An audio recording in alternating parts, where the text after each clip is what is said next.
Namen Allahs, des Allerbarmers, des Barmherzigen.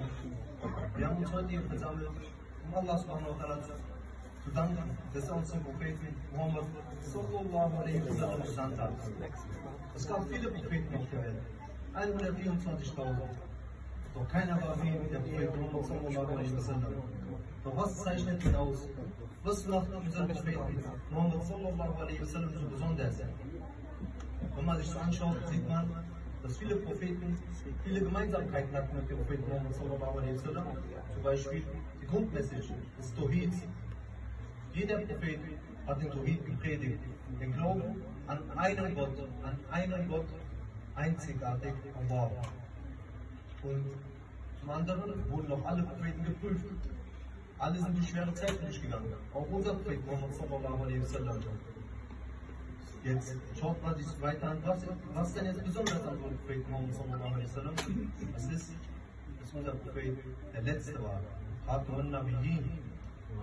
In einer Überlieferung heißt es, in einem Hadith heißt es, dass er gesagt hat, nach mir gibt es keinen Propheten. Ich bin der letzte Prophet, sagte der Prophet Muhammad sallallahu alaihi wa sallam. Es gibt noch einen Hadith, der zeigt, was für ein Mensch der unser Prophet Muhammad sallallahu alaihi wa sallam war. Eine Charakteristik von ihm. Die Charakteristik der Barmherzigkeit. Als der Prophet Muhammad sallallahu alaihi wa sallam zurückkam nach Mekka, nachdem er Mekka zurückerobert hatte, nachdem er aufgrund der Hijra, aufgrund der Verfolgung flüchten musste, kam er mit seinen 12.000 Soldaten zurück nach Mekka, mit seinen Sahaba. Und einer der Sahaba sagte, Al-Yawm, Yawm al-Malhama. Heute ist der Tag des Massakers. Heute ist der Tag der Rache. Heute kriegen wir die Rache für die Taten, die Quraysh, die Mekkaner uns angetan haben.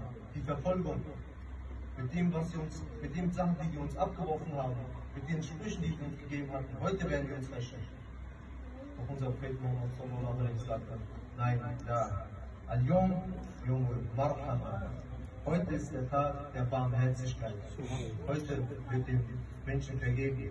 Heute ist der Tag der Barmherzigkeit. Und das ist auch eine Sunna, die wir auch uns aneignen sollten und auch sehr wichtig ist, um ein guter Muslim zu sein. Möge Allah uns auf dem Weg der Sunna beibehalten lassen und uns weiterhin gute Muslime sein lassen.